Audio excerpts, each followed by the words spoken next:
Good day, however it is that you're doing it, whether you're listening to our broadcast or streaming us, or I don't know, there's the world's ever changing. You do have it on the new KNAC. I'm Stu, and with me right now is the one and thank God only Jesse James Dupree. I don't know if the world has enough space for the energy more than one of you, dude. How are you? I'm a blessed individual to wake up every single day and get away with the nonsense we get away with. You and I both. Don't just point to me. You right there with me. I know, dude. Every day looking down at the ground is a blessing. That's the pot calling the kettle black there with you guys still waving the KNAC flag. I mean, this is a Thanks. this is a tall sign that we're survivors, man. This music industry can eat your ass up and chew you up and spit you out, and we both had people in things, situations gnawing at us, but we're still standing, so that's a good thing. Yeah, and it's a real unexpected, I don't want to call it a miracle, but it is so good to be able to say KNAC again, right? People have always said it, and you guys have mean so much for waving the flag of everything we all believe in. I mean, that's what Jackal is all about. I mean, Jackal, we're just Critics' Choice or not, or whatever, Yeah. whatever bag you want to look at, or however you want to judge stuff, or whatever bucket you want to put things in, or however you got to sit back and cross your arms and type on your keyboard about whatever. At the end of the day, it comes down to one thing: you either celebrate the fundamentals of rock and roll or you don't. I mean, that's what Jackal is. We celebrate the fundamentals of rock and roll. It's two guitar, bass and drums, chainsaw, if you will, whatever it takes to get the job done. People ask me, do you still play the chainsaw, or do you get tired of playing the chainsaw? That's like, does Angus still wear his schoolboy outfit with AC/DC? Does Kiss, still look better in the makeup? Does Iron Maiden still carry Eddie around? Of course, I'm playing a chainsaw. Of course, yeah. Do you still like breathing oxygen? Yeah. It's the most definitive instrument for rock and roll. It's loud, it's aggressive, it's abrasive, it's destructive, it's stanky. Every damn thing rock and roll should be. Dude. And again, we celebrate those fundamentals of rock and roll every single night. Two guitars and drums and that chainsaw. Okay, all right. Well, getting to that. Oh my God, dude! Bam! You're a fire hose, dude. Let me just finish this out because I'm on a roll here. I generally know people that know what I'm talking about when I'm saying we're celebrating the fundamentals of rock and roll. They're either out there with us and they're coming to be part of the show, not coming to see the show, and they're getting all worked up and having a good time. They don't even make it back home before they have to jump in the back seat and knock out the old dirty. Or if they don't understand what I'm talking about when I'm talking about the fundamentals of rock and roll, those are generally the people that I find have a hard time admitting that they masturbate. No trouble here. Okay, so you're going to be demonstrating those fundamentals of rock and roll here in Southern California. I'm not sure when the last time you guys rolled through was, but I'm pretty excited about it. We got March 24th. It's not really Southern California. You'll be up in Reno. On the 26th, you'll be in Palm Springs at Agua Caliente with Buck Cherry. Hell yes. Yeah. The 27th, you'll be at Canyon Club in Agoura with my dear buddy Gilby Clarke. And the 28th in San Juan Capistrano with Gilby Clarke and Bullets and Octane. I think it's your final swing out west for a little while. And my question is that after this long of doing it, do you guys rehearse? What's that like? Has it been a while since you were all in the same room together? Do you even need to? I see you're laughing, so I think that's my answer. I mean, it's funny, not just funny that you say that, because we played December 15th was the last show of the year, and then we had one show in Florida right in January, but we haven't seen each other until last Saturday. Yeah. And I was already down at Daytona Bike Week because I work with the Harley-Davidson Motor Company doing these Rolling USA campaigns, which we've got. We just finished up Rolling Daytona. We've got another rolling campaign coming in behind that. We've also got the Let's Ride Challenge that we're doing with Harley, where we're challenging all cumulative riders out there, regardless of what you ride. Go to the Harley-Davidson dealership, register for to compete in the Let's Ride Challenge. When we hit 100 million miles cumulatively, we're going to give $1 million donation to veterans organizations. And last year we did it, huge success. And it doesn't matter what you ride, because we're all riding for our veterans. So go to the Harley dealership, scan the QR code, and register to compete in the Let's Ride Challenge, and you could win one of 5 motorcycles that we're giving away. So, and what's the competition? Is it the cumulative miles individually that you do, or? Yeah, you individually, you rack up the miles, but you also engage. You go visit other dealerships. You ride, and there's all you can gain keywords, and okay. and you can geo check in places. And it's a multifaceted kind of competition. All those things add up to your REV score, REV, and recurring engagement value, and recurring engagement value. And when you do that, your REV score, whoever's got the highest REV scores in each one of the categories wins a motorcycle. And sweet. But yeah, so I was already down in Daytona, and yeah, I was going to ask you, how was your bike week and the Iron Horse? So the guys, I'd seen the guys in over a month or so, and they show up down there, and we hit the stage, and it was like we just did it yesterday. So yeah, no big rehearsal necessary. No. If we work up a new song or something, we'll either just talk about it and then we go for it that night, or we may go in because we don't do sound checks either. No, but we might go in and do a sound check and work on something. But right. No, as a rule, we don't rehearse. It is, it's again, it's not rocket science. It's just you plug it up, turn it up to 12, and go. Yeah. Man, I had this sort of idea of how I would proceed in this discussion, but it's out the window. Though I did want to mention, man, I love the Iron Horse. That is such a fun place to play. I'm sure you've played it more than once or twice. We have never played the Iron Horse. You had never played it before last week? We've always played over at Destination Daytona, which is a huge pavilion that but they're not doing concerts there anymore. And so we played at the Iron Horse, and it was but I know Melissa, the same woman that owns the Iron Horse owns the Lone Star Rally down in Galveston. Okay.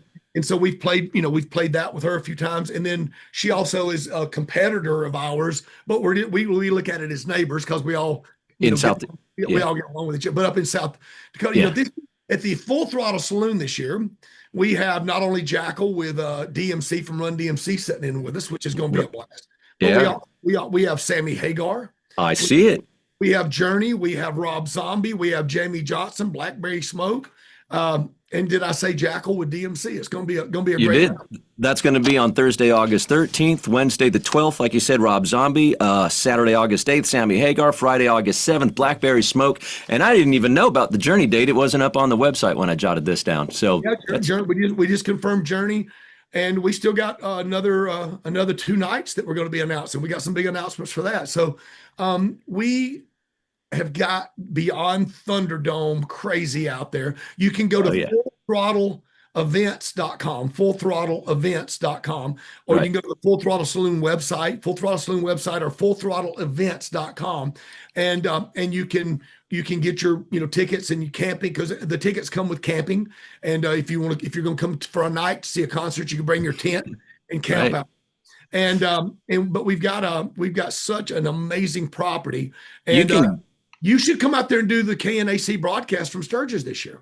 Maybe I will. It's been a few years since I've been to Sturgis a number of times. I've seen you there and, done the Full Throttle thing and Deadwood and all the rides. It's such a fun. I mean, it's sometimes I say it's not even about the rally in Sturgis. It's about, for me, the trip out and the trip back. But I can't really say that because there is so much going on in Sturgis. And every night, I mean, we would be at Full Throttle, and anybody likes rock and roll is going to be at Full Throttle. Certainly every single night. You could spend your whole time at Full Throttle and have a great experience. We have an Olympic-sized swimming pool. We have an all-you-can-eat breakfast and dinner buffet. We have 3 racetracks. We have the largest stage in South Dakota. We've got voluptuous go-go dancing bartenders, and if you want, we've got a bar with buffed up fellas that are bartending. So with their shirts on, so they're whatever you're fancy. We've covered all the bases. We've covered all the bases, and but we have helicopter rides.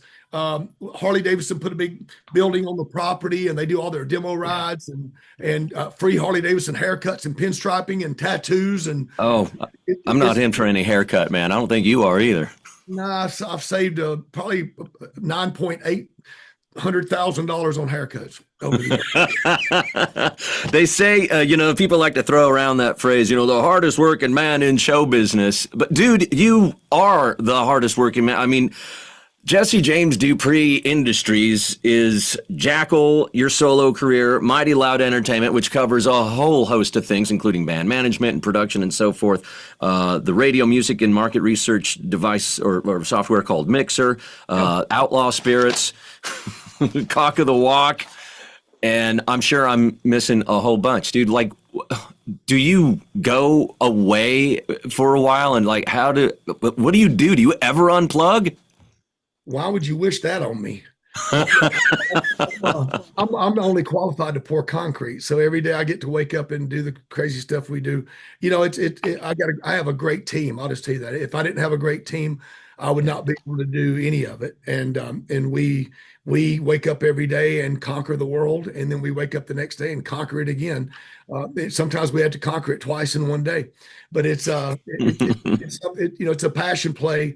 And the entire office here in Atlanta, we moved to South Dakota for a couple of weeks to stand that place up. It's right. It's a big lift. And but it's you've got to pull that whole thing down every autumn, every fall, don't you? People are asking, people ask me, what's going on out there right now? And I said, well, there's 6 foot of snow and a buffalo grazing in the courtyard, and they laugh because they think I'm kidding. No. It's South freaking Dakota. South Dakota. And, I tell you how cool it is out there. I did a solo record that came out last year called Breathing Fire. Breathing Fire, yeah. Under my name, Jesse James Dupree. And there's a video for a song called Stranded. And if you get a chance, go watch that video. Because if you look at it, if I had to pay for that video, what it would have cost, I paid to have people help me get it. But if I'd had to pay to make all that stuff happen, it would have probably been $500,000, because there's locations. I mean, but what I did was I was out there and I said, this song would be great to do a Western theme video, and I'd like to find a place out on the prairie that that I could shoot with the horses. And I said, then I need a kind of an old Western looking saloon somewhere, which there's some of those up there. Sure. So I'll give you we didn't know what we were going to get out of it. And so we met at 4:30 in the morning out at this guy named Barney. He's our sign guy at the Full Throttle Saloon. And Barney, I said, I need some horses. And if you listen to the song, you could tell I need a white horse and a dark horse. And I said, Barney, I need some horses. You know where I can find some? He said, I've got a couple of horses. And I said, well, what color are they? One's white, one's dark. I said, okay, got that. So then I went across the street from our distillery up in Deadwood. We have a distillery in Deadwood. And I went over to the costume place where they do the old timey photos. And I said, hey, I need to borrow some cowboy clothes. They said, well, go pick out what you want. Mm-hmm. So, and I just took it home. I said, I'll bring it back tomorrow. So they give me the cowboy. So then I take that, throw it in. We show up at 4:30 in the morning. We get on the horses and we ride out into the prairie. And it was freezing cold. You can tell, there's snow on the ground in places, right? So I lay down in the prairie like I'm sleeping out there, and then Barney throws down these logs, pours something on them. We couldn't ever get the fire to go out. I don't know what to put on, but I'm sitting there doing it. We get up, and I get on the horse, and they're just going to follow me with a drone going up to the top of this hill. I get up there, and the ground starts rumbling. Here comes 200 buffalo. Wow, really? If you watch that video, it all just happened. And then we go to Deadwood, and I'm looking for an old Western saloon kind of place. I couldn't really find what I was looking for. You couldn't find an old Western saloon in Deadwood? No. There was old saloons and stuff, but not what I was looking for. Okay, I was looking for a certain kind of a Western cowboy type place, right? Okay. And there's a woman sitting at the bar, and she'd had a few drinks. She owned the place. Was it Lori? No, it was there at Wild Bill's. Okay. Yeah, and I said, no, I'm looking for something that's a little more rustic than this. And she says, well, you can shoot it downstairs. And I said, what's downstairs? And she said, that's where Wild Bill got shot. Yeah, the original, sure. I know where you were. What? And I said, I didn't know that this was here. And she goes, So I went down and and I said, I didn't know he was downstairs. And during that time, that was street level. That, back then that was street level That's down right. there. That's right. Yeah. So we went down and we shot that scene. And then I got to worry. I said, damn, I'm worried about those horses out in the trailer. So I said, we got to go find Barney. And Barney was the guy that owned the horses, and he was drunk as a skunk up the street, chatting, gambling and chatting up some girl. And I said, we got to take those horses back. And so he got mad at me because I didn't want to leave the horses in the trailer. So we go riding back down through the canyon. Well, I'm following him, and he just bolted off the road down our dirt road, and he gets out and pulls the horses out, and that's where we shot all the frozen riverbed stuff. And So I need to see this video. yeah, We all do. But and then the ending of it, we captured the ending during sunset, but none of that was planned. It all just happened. And this is a 1-day shoot. 1 day shoot, about 14-hour day. Fun. But we shot every single thing in 1 day, and it all just unfolded. Even when I ride into the old Western town and throw the reins over the post. Yeah. That was not a Western town. That was a guy that he knew he was going to build a campground out there and make it look like a Western town. Those were just facades. None of that was planned. It was pretty crazy. So when people want to know what's going on at full throttle in the winter months, that's what's going on. Herds of buffalo are rolling through, and just, it's And we can kind of down. You never know. So no, man, seriously, whether it be Sturgis, whether it be, coming out to see Jackal at one of these shows we got coming up. Yeah. Seriously, don't miss out. If we haven't been to the West Coast that much in the last couple of years. And so we were out there last year for a minute, but we're coming back. I mean, from Fresno down to Bakersfield and Reno and the Canyon Club there in Agora Hills. Yeah. Canyon Club, really excited about that. And It's a good time. It's a good time to be in Southern California right now, dude. I don't know what the weather's like in Atlanta, but the weather out here has been pretty much awesome. It's been like kind of one or the other. It's been like cold, rainy, windy, or just beautiful, hot, and sunny, and kind of no sort of in between. And I think you're going to land here when it's really, really, really nice. We're excited about making the run out west, by the way, it's beautiful here in Georgia today. So I'm good. I bet it is. I did catch you at the Love Ride in November. And that was such a fun day. First of all, it was another picture perfect day, as I'm sure you remember. And I remember as I was watching you guys, it occurred to me how, when you got into this in, the early 90s, there were these sort of delineations between the genres of rock and it didn't really cross that much. Like, I remember when I saw you in 92, you were opening up for Damn Yankees. That was a good pairing. That made sense, right? That you wouldn't have gone out with Anthrax or Poison or something, although maybe you did, for all I know. I don't know. But in that band that I was watching it was you singing, Scott Ian from Anthrax on guitar. His son jumped on drums. You guys played Sweet Leaf. I think Sean was on bass. I don't remember who the rest of the band was, but it was like all you guys that wouldn't have been on stage together before, and it's all these years later, and none of those lane markings mean anything anymore. No, I mean, Scotty and his son was super talented. I was very proud of him as a father, to play with his son like that. And, and I didn't know KNAC was in the house. You should have come up and grabbed me, man. It was oh man. Well, I was just there. I'm on the board of directors for the Love Ride. And and Robert Patrick and Oliver, those guys will be coming to the Canyon Club. And I just got through recording a song. That I was in the studio recording a song, and Robert was in town, because he was T-1000 in the movie with Arnold iconic Schwarzenegger. role, and he was just in the Tulsa King with Stallone, and but he was filming Tulsa King here in Atlanta, and so me and him and Travis Tritt, we were all born in the same hospital, and no kidding. And so, but he came in the studio with me, and I've actually got him singing on one of our songs. Oh, that's fantastic. That's fantastic. I'm going to make him get up and sing when we get to the Canyon Club. I'll be there. I mean, if it comes to pass, I'll do it. Come on. I know you got a busy day. It's, I could keep talking, and you can certainly keep talking too. I did want to ask you a couple of just like super quick things. Okay. One of them is, and I just love knowing this information. Your first concert Tell me about it, who it was, where it was, when it was, and how it was. It was in Ted Nugent in 1976. Mm, And he came out and just ripped my head off. It was as he did.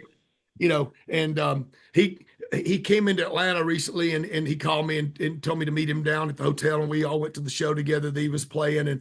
And before the intro tape was rolling, and he reached down and he grabbed my son, and he grabbed my son by the jaw, and he looked at me, he said, "Nigel, you come out there and watch your Uncle Ted tonight, and you'll find out where all your daddy shit come from." Oh man. I love Ted. He's Ted Nugent all the time. And yeah, man, every time I've seen Ted Nugent has been a powerful experience. Yeah. Also, I'm still marveling at the lumberjack, and I know you probably you don't ever do any kind of interview or talk with anybody without that chainsaw coming up, and it's awesome. It's like, it's your calling card.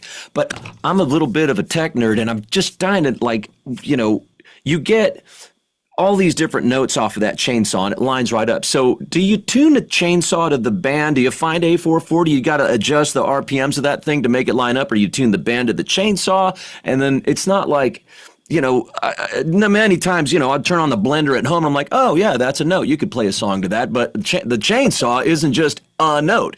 You get a bunch of notes out of it. So there is some finesse. It's an instrument.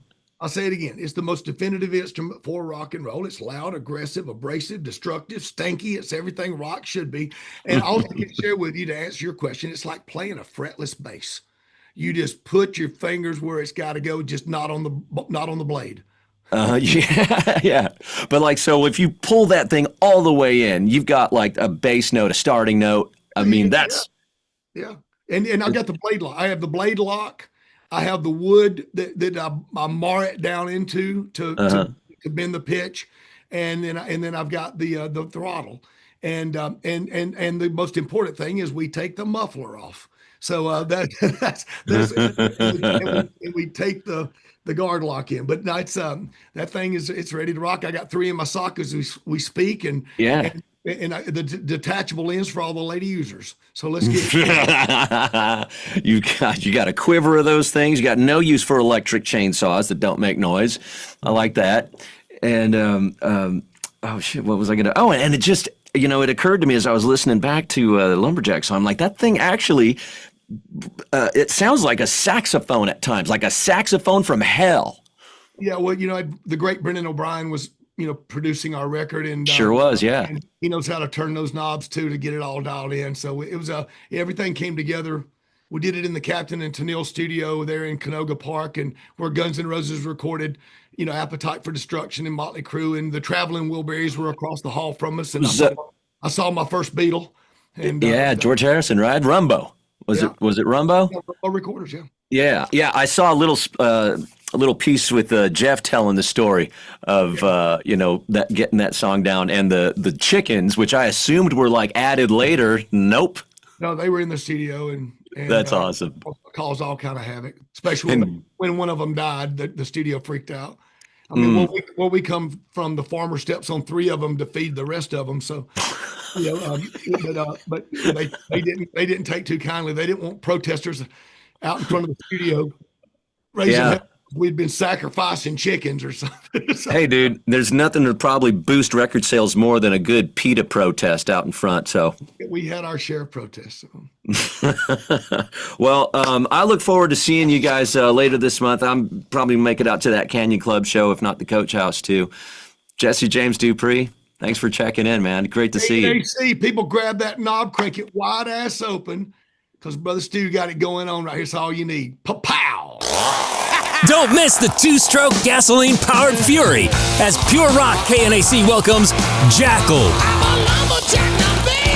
Jackal, this Saturday. Back in Southern California at the Coach House in San Juan Capistrano. This Saturday. Plus, Bullets and Octane and Gilby Clarke of Guns N' Roses. This Saturday. Alone today. Don't ask me why I feel, I just Jackal at the Coach House. Pure Rock, KNAC.